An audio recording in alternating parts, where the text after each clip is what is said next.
there is an elevation of our industry that we need to take advantage of from the standpoint of being heard on some of these issues.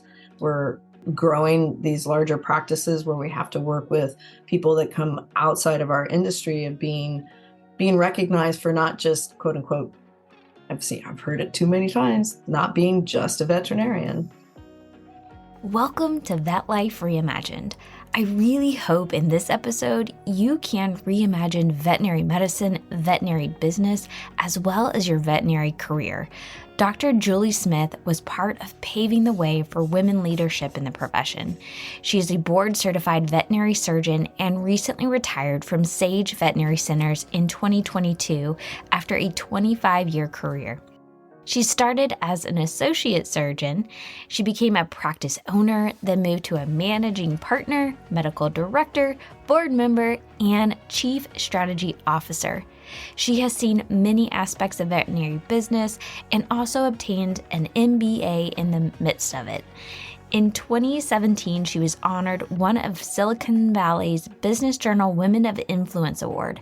She is still active in the American College of Veterinary Surgeons. She started a nonprofit called SAGE Compassion for Animals, and she is currently a career and leadership coach. She knows the importance and value of the veterinary voice in the larger ecosystem. We talk about current and future possibilities in vet med and so much more. Let's get to the conversation with Dr. Julie Smith. I think for a podcast that is talking about all the possibilities in career, you are an ideal guest because now you actually help coach people on careers and leadership. So very perfect. And then you yourself have had a really cool career journey. So I'm excited to dive in a little bit more there. But we all had a starting place. So when did you know that you wanted to get into veterinary medicine? Yeah, well, thank you, Megan, for inviting me. It's really cool what you're doing. And I was the classic, supposedly declared at the age of 3 that I wanted to be a veterinarian, according to my mother. So grew up with pocket pets and kitty cats and dogs and so forth. So a little bit of horse, but mostly around small animals and so forth. And luckily, I guess you could say that I did have a penchant for science and math. So that helped me in school to continue on the journey, but also made sure and worked at Humane Society, worked as a kennel help in a veterinary clinic. So really kind of, also got to know what the profession was really about, not just loving animals, which of course is mostly why we're all here. Yes, So. Thank you for saying that. Because of course, if you are a veterinary professional, you probably get the little kid that says, I want to be a veterinarian because I love animals. And you're like, you might need a little bit more to hang in there. The other thing that I thought was interesting is, this really speaks to how quickly I think veterinary medicine has really changed in that now the percent of veterinary classes that are women are about 80%, and that was not quite the case for you. So I'm very curious on your experience going through vet school. Well, actually, yes, I do have the gray hair that you can't see on the podcast. Actually, our class, so I graduated in 92 from UC Davis, and our class was actually highlighted in Parade magazine for having the highest percentage of female students in any professional school to date, and it was 75%. So my class was actually one of the first, close to that 80%. The gentlemen got a lot of teasing for the women in our class because we could gang up on them because there were so many of us. But yeah, it was exciting to see that. But you're right, the veterinarians I worked for before getting into veterinary school were men. Now it's changed, but when I was at UC Davis, there's 2 women on faculty, and only one was tenure track. So yes, I did not have a lot of female role models until I went to my internship at North Carolina State, and there was a lot of women faculty. So I was really, really excited to see that, and that definitely seeing that kind of shift over my course of the career.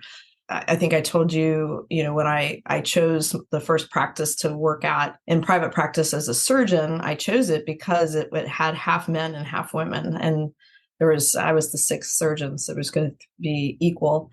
Yeah. So to see that shift and to be a part of it has been really exciting. And to just see, again, women empowerment in business as well as in this profession is really cool and a very important thing for me to help give back to the community with coaching or in philanthropy and so forth. So, yeah, which we're going to get to.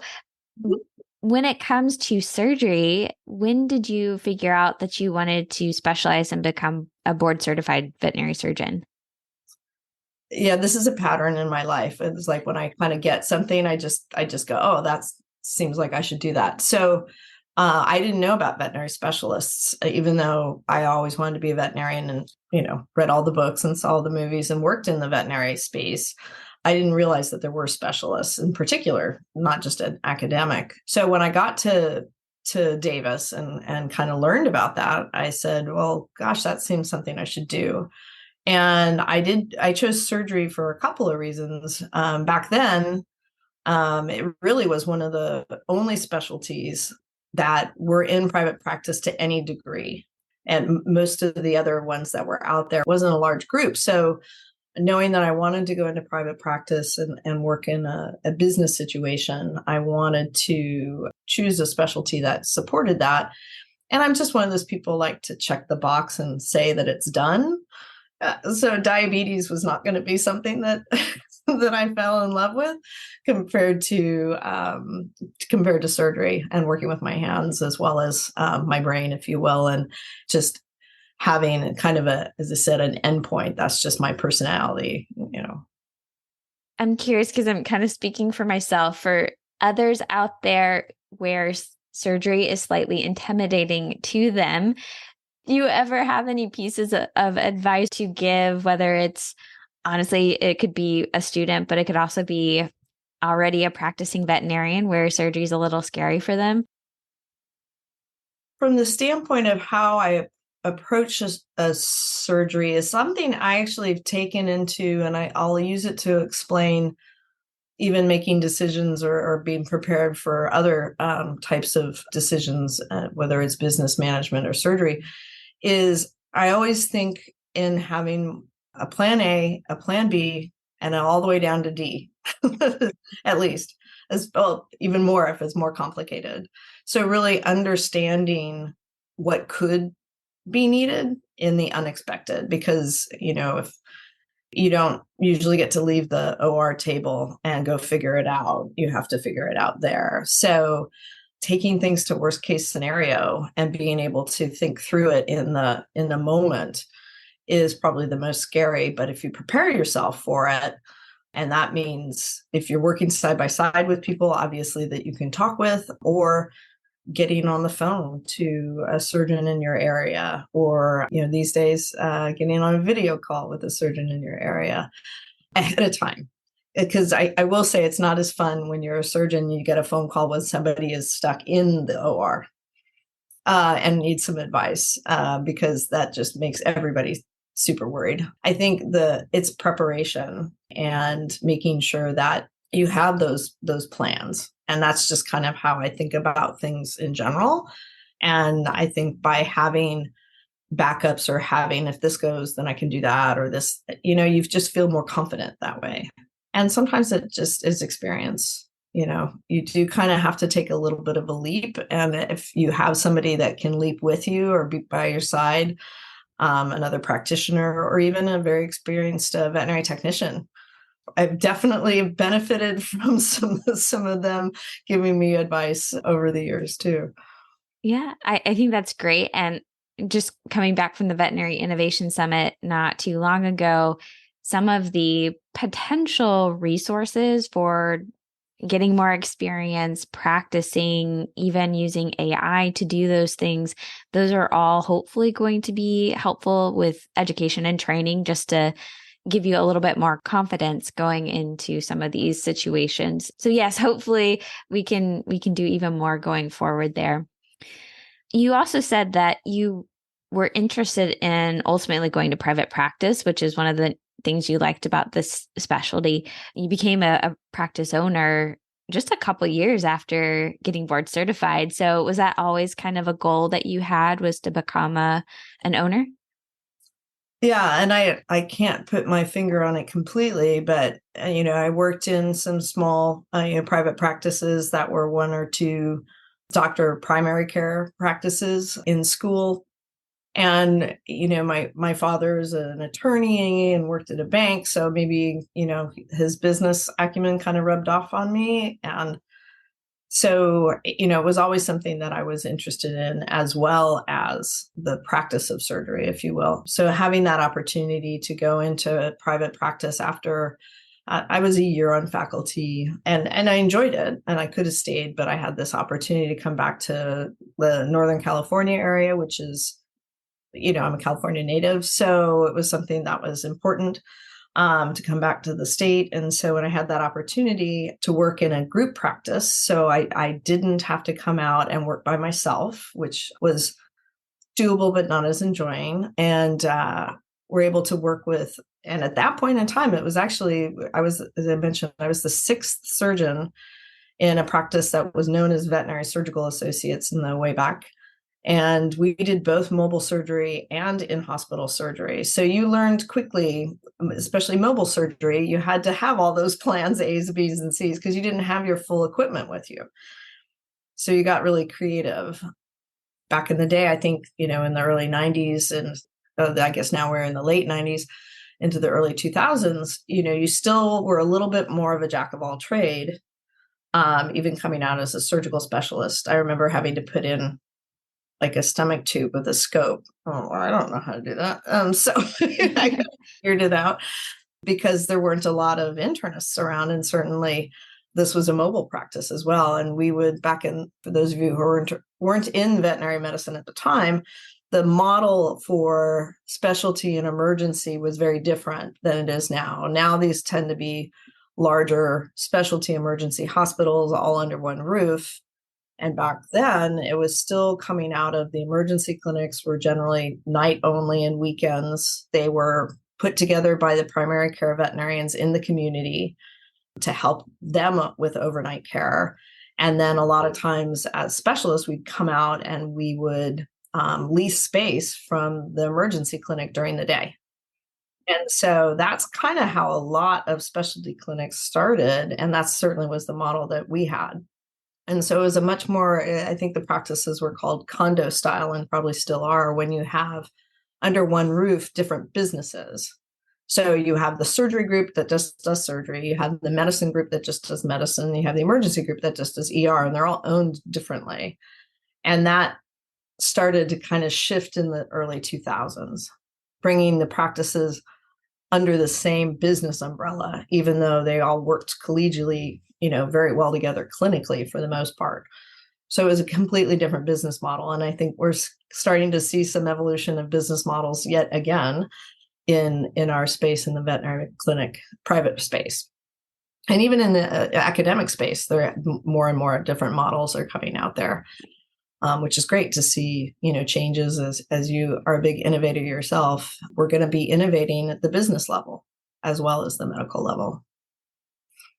Can we go there? Because this is actually about what I was going to ask you, because you did become a part of several hospitals and you worked your way up to, I want to say this correctly, Chief Strategy Officer. So, I mean, that is a very businessy type of role. And you talked about, your father, maybe you had seen some of those business acumen skills. But can you speak to that? Like, what were you able to witness when you are focused on actual strategy in the hospital? What did you see then? And what are you seeing as some of the evolutions and innovations when it comes to some changes currently? Right. So I lived through being a practice owner from the late 90s in a veterinary only owned business that grew fairly large in the Northern California and became SAGE Veterinary Centers. And I became one of the managing partners of that practice while we were still privately held. And so that was, back in the day, we're starting to bring on a lot more staff, a lot more managers, a lot more business folks from outside of veterinary medicine to help us run our clinics, as opposed to doing everything ourselves, which was kind of the old model and still probably is in a small practice. With that's when I decided to focus on the business, because it's hard to be a full-time surgeon and a full-time business owner with a practice that had 60 plus veterinarians in it. So that's when I went back to get the MBA and essentially came off the clinical floor and really focused on the business part of it. I was lucky enough to be able to do that and had great partner support for that. And then we did the classic, we're really big, but we also need to continue to grow. And we made the decision to take on an investment partner from private equity. We were their first veterinary practice.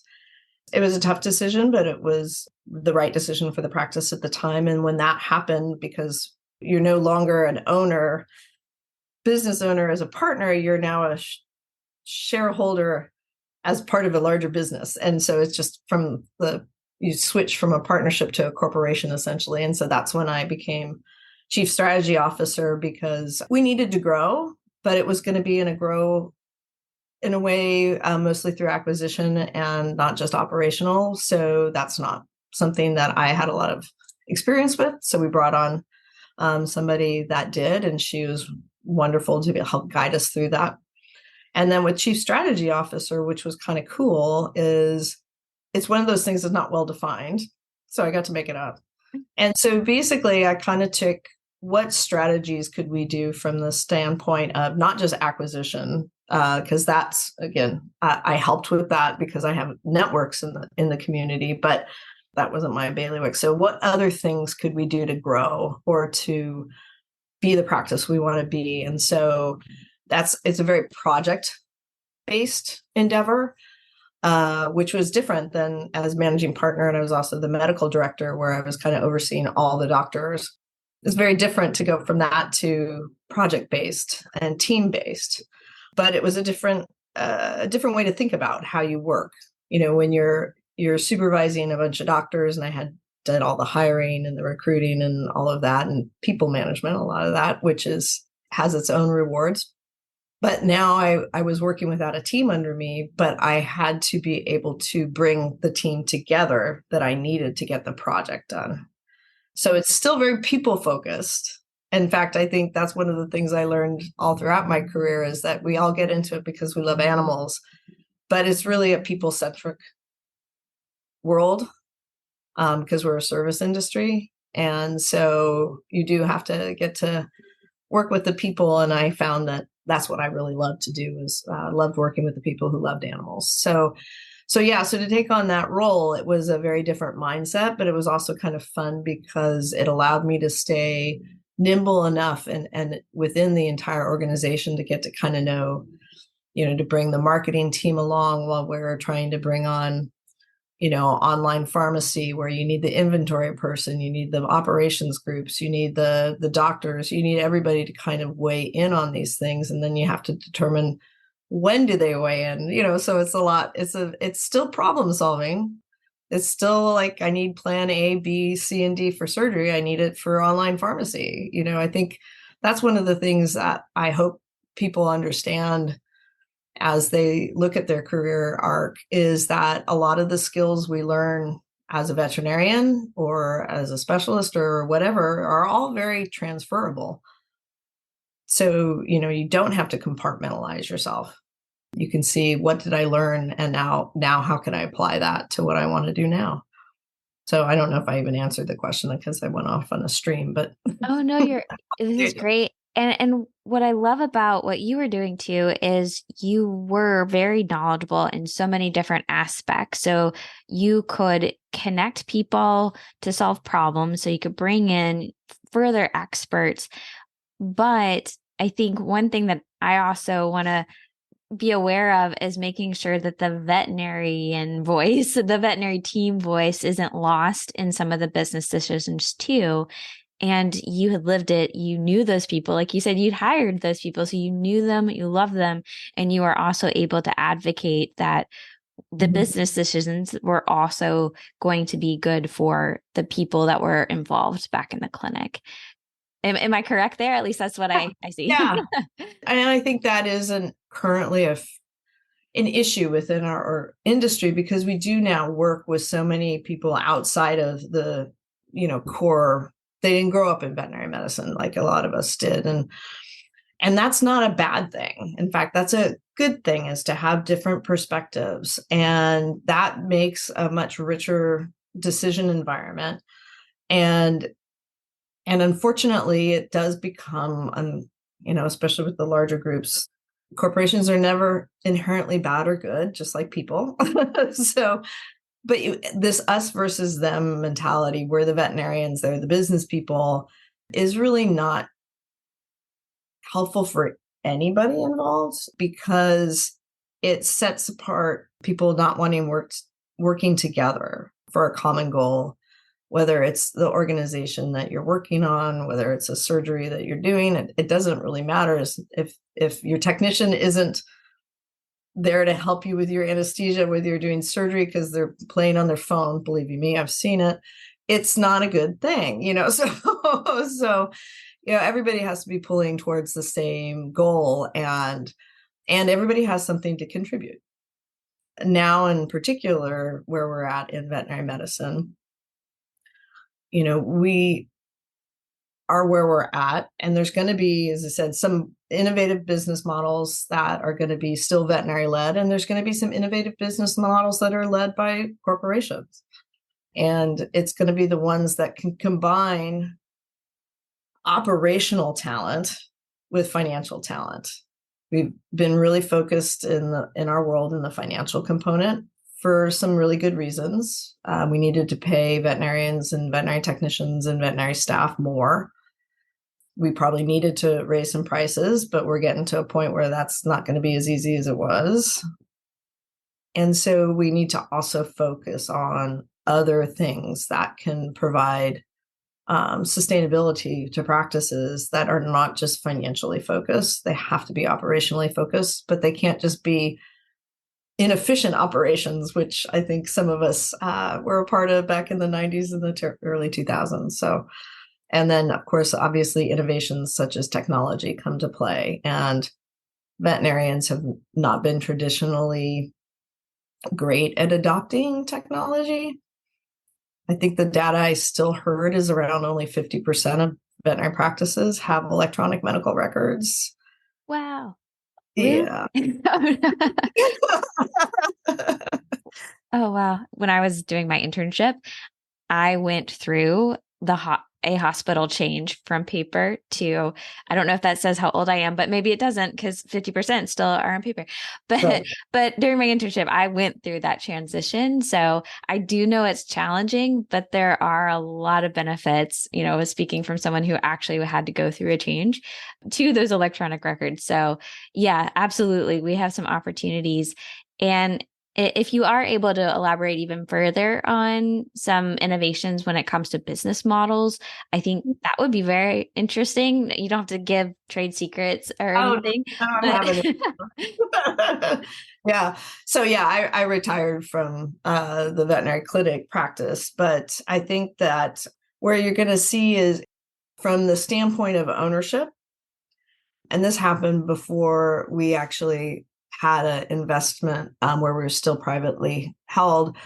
We had a number of our associates, some wanted to become partners and a lot of them didn't. And some of it was because of financial, but actually quite a bit of it was they didn't necessarily want to get involved in things like people management. Whether you hire people or not, if you're a business owner, you are managing your people. And because you are the leader.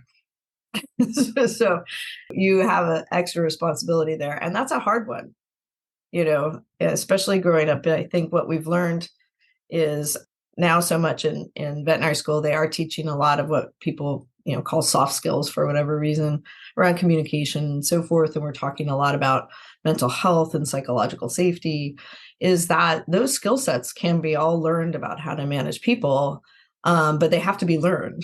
You have to make an effort for it. And I think a lot of times in a technical industry, whether it's us or engineering has the same issues, a lot of people kind of move up a chain because they're good at what they do. I'm a good engineer, I'm a good veterinarian, so now I'm a manager. The skill sets making you a good veterinarian are absolutely not the same skill sets you have to manager. So, when we start to look at more innovative models, we're going to look at probably a combination of how do you get not just ownership per se, but maybe equity in businesses so that you can create a little bit of wealth that way, but maybe not take on the management component of it. I'm just a shareholder, like I would own shares of Coca-Cola or something like that. Obviously, I'm more invested in this because I work here too. So I still have some leadership, but maybe not as much of the responsibility as a true practice owner does in most everything that is going on in that practice. And I think we're also seeing, the rise of the medical leadership, of the medical directors positions, whether they be, regional, hospital-based, specialty-based, there's lots of different models out there so that you want to grow in your career. But again, you're not necessarily the practice owner. So I think we're going to start to see the division we have between ownership and leadership. They don't always have to go together. And you may want different parts of that as a veterinarian as you grow in your career. And so the companies that can really think, how do I attract people that are going to want to work in this practice or even, again, just in academia too, for a long period of time, is you need to create that environment for them.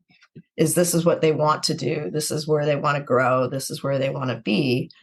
And we've been so focused on, recruiting and the quote unquote workplace shortage. Don't get me started on that, but that we forget that retention is the thing.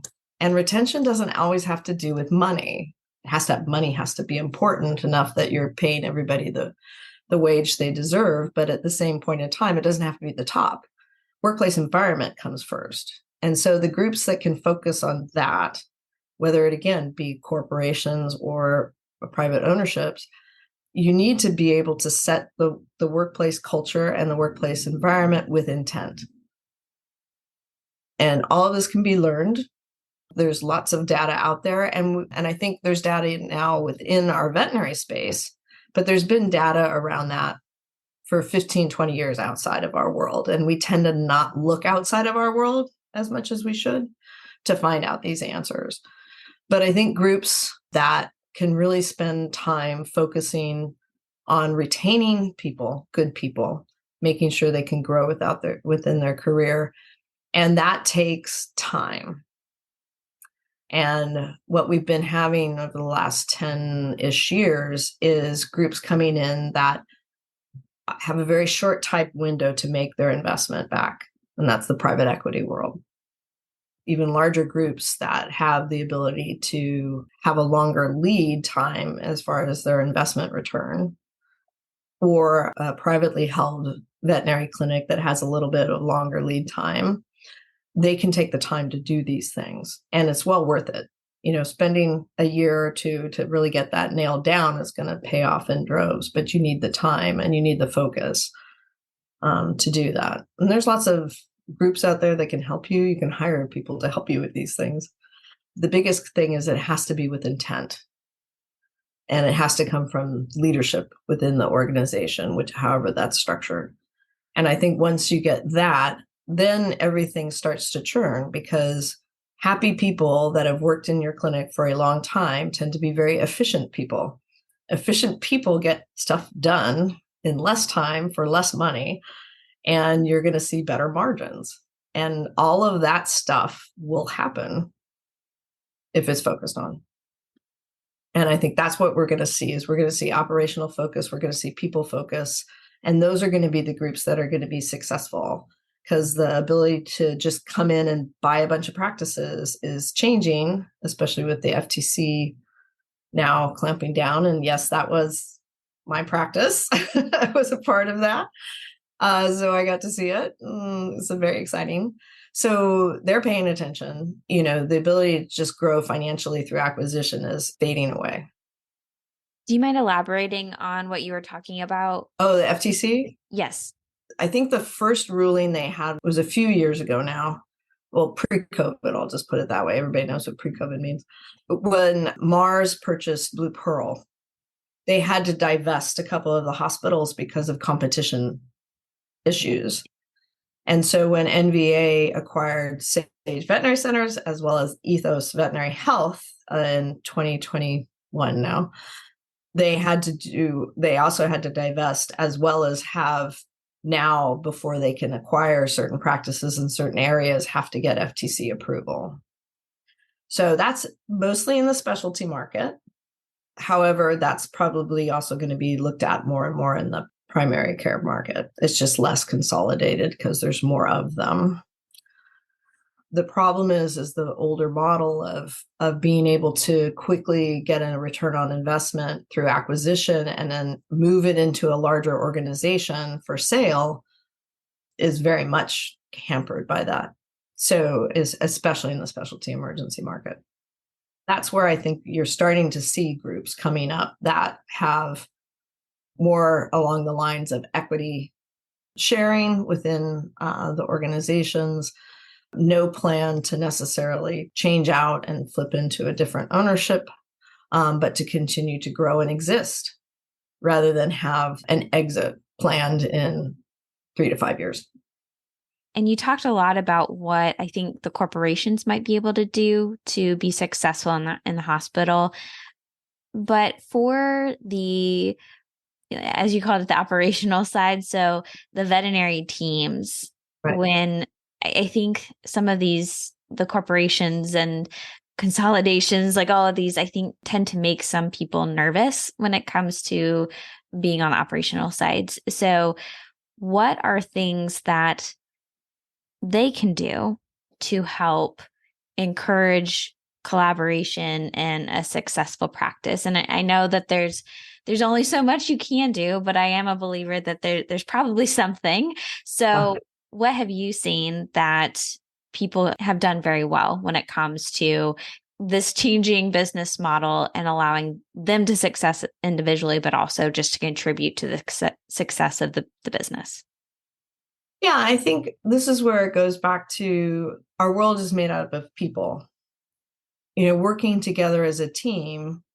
And this comes, from like sporting background and so forth, is that learning to work as a team to be successful with a common goal is something that you can do as a front staff person. It's something you can do as kennel help. It's something that you can do as a veterinary technician. It's something that you can do as an associate surgeon or associate doctor, or, all of those things can be done. And that creates that positive workplace environment. And again, it's trying not to do that against somebody else, like against your manager or against the boss or whatever. I mean, I don't know how many times when even we were privately held. And so, I'm working side by side with another surgeon or a technician, and they'll say something, I can't believe SAGE is having us do this. And I'm like, I look at them and I'm like, I'm SAGE.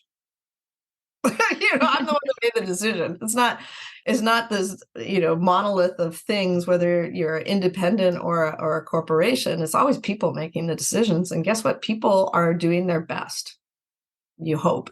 And it's mostly a best guess. You never know what's going to happen. You're basing it on experience. You're basing it on data. You're basing it on what you think is going to happen. But until something gets decided and done, you don't know.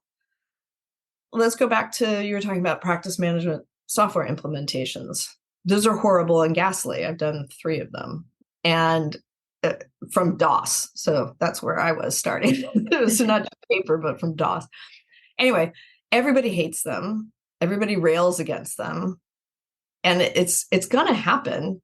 It's not going to stop because you've already paid for all of this. So instead of railing against it and hating it, going, what can I do to make this better? Instead of having this feel like it's being thrust upon me, what can I do to say, you know what? we tried this setting in the software and it's really, it's causing this issue downstream. I can see it because I'm the technician that has to deal with it. I can see it because I'm the doctor that's dealing with it. The people that are implementing it may not see it. So I'm going to say, well, maybe let's try this setting, or let's try this to solve this, whatever. And so coming at it from the feeling of I can contribute because of my perspective is different. And hopefully creating an environment in which I can be heard. That's the other thing. If you're in a position that you need to listen to people, listen. And just creating it with a mutual respect of this person has value to contribute. I need their contribution. And okay, well, maybe my decision, I made the best one I could. So instead of getting defensive, say, oh, well, thank you for providing that I didn't even think about that. Now, was I throughout, everybody who's ever met me knows that I get defensive and angry when somebody does that to me, but I'm getting better, over time. So it's a matter of feeling that you're not just having stuff done to you as a part of the team. You can play that role, and then you can just talk angrily, with your friends in the corner, but that's not really creating a positive work environment for you, let alone the other people around you. Contributing and really think of yourself as a member of the team, and, just assume you are until proven otherwise. That's the other piece. I always say, assume positive intent, because most people don't show up to work going, I'm just going to be a jerk. I'm going to be really just a pain in everybody's butt because that's my decision today. People showed up to work and are acting like that for a reason that you probably don't know. Something happened at home. Something's happening to their health. Something's happening and they're not sharing it, and that they don't need to. You just have to assume they probably didn't show up being a pain in the ass. Sorry, I don't know if I can say ass on your podcast. Sure. And I think that's great because, victim mentality never helps anybody. I think it is better. It sounds like there needs to be a lot of communication, and communication is two directions. So you can do your part on giving feedback, giving the feedback nicely, to make it easier on the leadership team, because you don't want to put them in a defensive position by making it sound accusatory instead of helpful, and said, hey, from my perspective, this is really challenging. Is there a different setting we can use? Or, something, even if you don't fully know another option, at least say you're open to it. Assuming positive intent and taking accountability is probably two skill sets. Oh, and self-awareness. I'll just throw that in there because you need that for the other two. If you can develop that, reading books, listening to podcasts, that was a huge component of my ability to kind of move and change in my career, was the ability to really kind of take a look at myself and how am I contributing or not contributing, or contributing in a way that's not helpful. And that's where things like, a coach or even a mentor, which are different things, or even a therapist, depending on where it's coming from, can really help you, because it is literally until you can, put your oxygen mask on first, then you can help other people. If you can't do that, then it's very hard for you to help other people. So I think that's where the accountability comes in. Are you contributing in any way to this situation that you're not happy with in your life? Or even if you're contributing 5%, and the other person is contributing 95% to the problem, fix the 5%. That's what you can say. 5%. That's 5% you can control. Go for it. Yeah. Exactly. Well, I want to be able to ask you a couple more questions, and I know we're running out of time. There was one award or recognition that you received, and I was very interested in this. So you were awarded one of the Silicon Valley Business Journal Women of Influence Awards. And this, I think it was 2017, if I remember correctly. I didn't write that one down. And you had to pay the subscription to read the full article. But even in the first sentence, I could tell they said that among these women that were recognized were from Microsoft, eBay, Adobe, NASA. And I'm so excited to have veterinary medicine represented. But I'm curious, what was it that had you get the award and be recognized? Well, I think that's one of those awards that, kind of the business community puts together for themselves, if you will. And so back in that time frame was the time frame where we were kind of at our largest and having it, well, I mean, we're larger now, I guess, but when we were still privately held. And that was where, we really had kind of a footprint in the San Francisco Bay Area community. And we had 4 major hospitals within that area. And, SAGE Veterinary Centers was a known name. I think I'm just going to 2 cents on branding. Don't name your hospital veterinary hospital, blah, blah, blah. Name it something that's meaningful. Anyway. So SAGE was a known entity. And I think from the standpoint of, I was nominated, I think just because I was a female leader, which was very important to me. And probably, if you think about at that time, we were, I think, 14 partners and the majority were women. So we probably held the largest veterinary practice, privately held practice in women-led during that time. And in fact, the CEO took over after our investment was a woman as well. So I think a lot of that contributed was just the fact that we were able to grow, a business that was a significant component of the veterinary medical industry within the San Francisco Bay Area. And I just happened to be the face of it at the time. So I don't think it was necessarily me. Yeah. Well, but how neat is that, veterinary medicine got recognized in this unique way. And I think, big is not always bad. I think everything can contribute in a different way. The small veterinary practices, they still have fantastic value as well. Back to the, nothing is all bad or nothing is all good.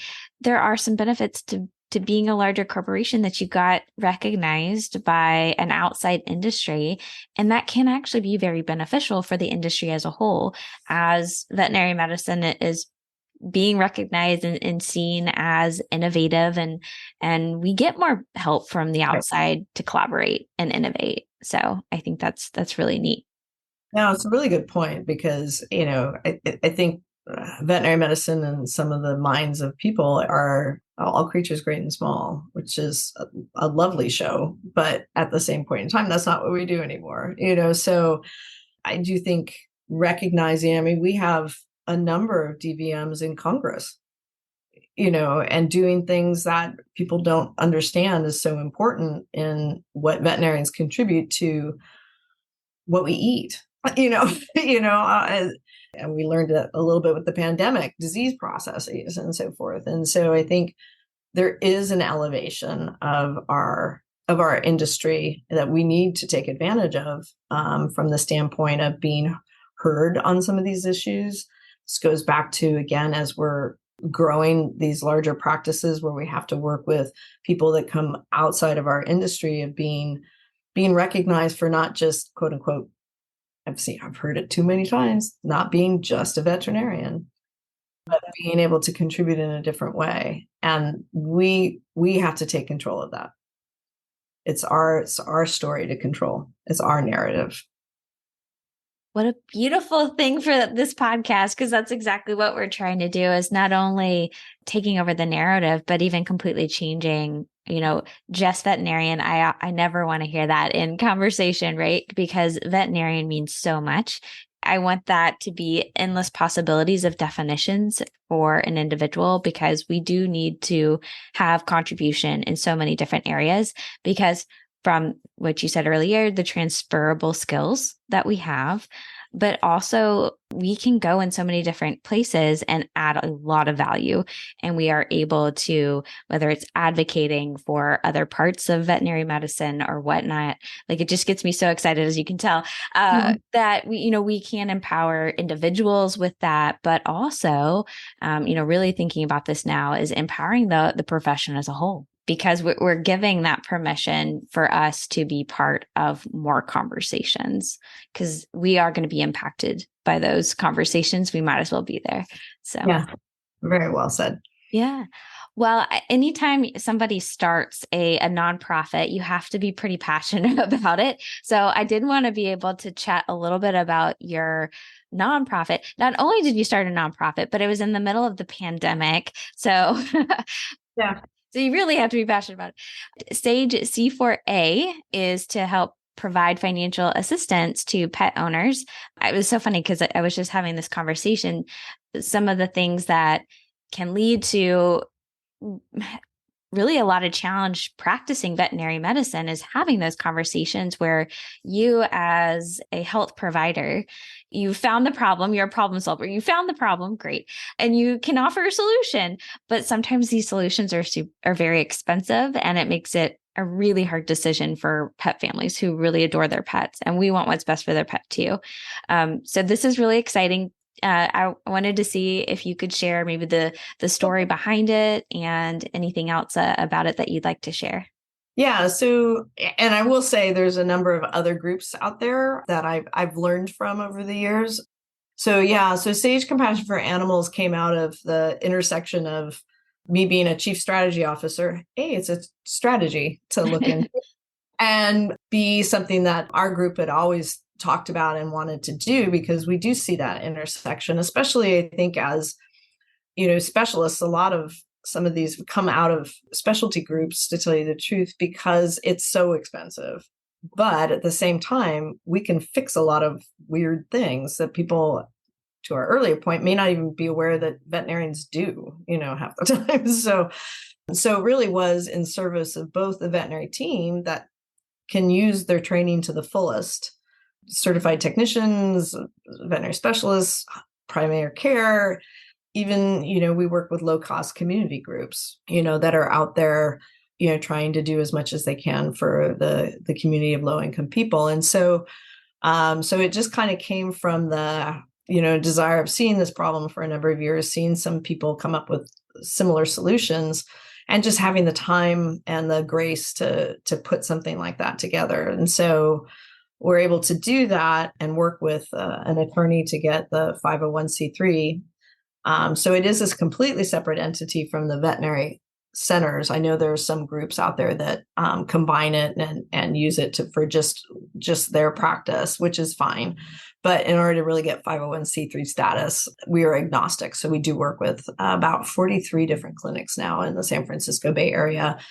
And, we'll work with anybody who wants to help out. And we do require that the practice give a discount. It's not insignificant, but it's not horrible. It's 25%. So it's a little bit more than, a senior discount or something like that. But that really tells us that this is a client they want to help. And it's important for us to work with the veterinary team. We don't want to be a nonprofit that's dictating the medicine in any stretch of the imagination. We want your best, what you would recommend for this pet, no matter what their financial, take the finances out of the equation. What's the best medicine? Practice your best medicine. Then we can help write that check for the work that you did. And the client has to contribute a little too, so that everybody has a stake in the matter. And then we also make sure that the pet is spayed and neutered. I would say, I haven't looked at the numbers in a bit, but at least half of the pets that receive grants from us were not spayed or neutered at the time. And in fact, probably about a quarter of them were fixing a pyometra, which is just super sad that it's a completely preventable disease. And then when it happens, it's a completely fixable disease, and there's animals dying from it. And it's a lot to do with the financial, but also the education. And that's a component of our mission as well. And we're just too small and mighty to get that done to the amount that I would like, but we'll hopefully get there. We're growing. We've doubled the amount of money that we've given out every year since we got our 501c3 status on March 2020. So literally a week before shutdown and lockdown. So we've been doing this virtually for a while now, but we've given well over $600,000 out and helped like 225 pet parents keep their pets with them. So wow. From the veterinary team side of things, when you do have these situations, it's really good to know these types of resources.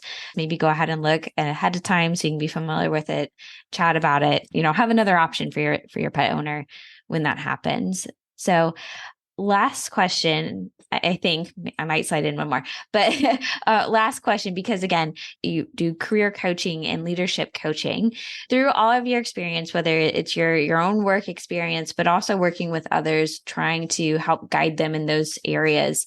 What would be a big piece of advice that you would give just kind of in general from those lessons that you would give to the veterinary community?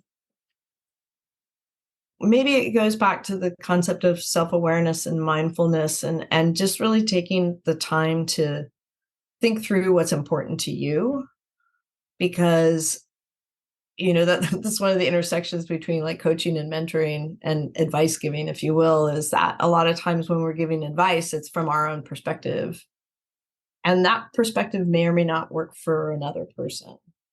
And so the flip with coaching is that I need to get your perspective out of you because you might not know it yet. And so that's one of those pieces that however you need to kind of sit with yourself, and everybody does this differently, whether it's working with a coach I did early in my career to try to kind of figure out what I really wanted to do, to, talking with your friends or talking with a mentor. But the important thing is it's got to come from you. And I think a lot of times, we see other people acting a certain way or wanting a certain thing, and it might not be what's really in our hearts and what's really in our minds. And getting to that point of like really understanding where you're coming from and what you want is so important. It's one of the things that when I teach about negotiation, I'm like, you can negotiate for whatever you think your friend just got, but why don't you negotiate for what you really want? Sometimes sitting down and going through that exercise is hard, because a lot of times when you're deciding what you really want, you also have to then, the flip side is there's things that I can't have. And that's at the business level. Like, I really want to grow the business over here. Well, that means I can't grow it over there. Or to grow it over there and here, I need to do X, or I can't do X, or I have to stop doing Y, or something like that. There's always a trade-off. So I don't know if it's because they're afraid of the trade-offs. They don't want to commit to a certain path. And committing to a path doesn't mean you can't turn around and go back. You just need to commit to it. And so I think the advice, if you will, is to get to know yourself. And that can be scary. Sometimes you need a guide. I agree with that. I will slide in one last question because I'm curious about you personally. When it comes to you, what are you most grateful for? Yeah, I'm grateful for my friendships, both within the industry and outside of the industry, and the people that I've connected with, and learning their stories and understanding that their story is not my story, but it's a really interesting story. I've been very grateful to have a very supportive family, and I know that not everybody does. So I think, that's one of the pieces, and you're going to make me tear up. Oh. That's one of the pieces that if, you have to have that support, whether it's family or friends or however it comes, and to be grateful for it and to cultivate it with intent. I've been lucky to have that. Thank you for all your support. Check out the show notes for resources for this episode, and please make sure that you click the follow or subscribe button to be alerted of each new weekly episode. If you are a YouTube watcher at all, please go subscribe to the Vet Life Reimagined YouTube channel.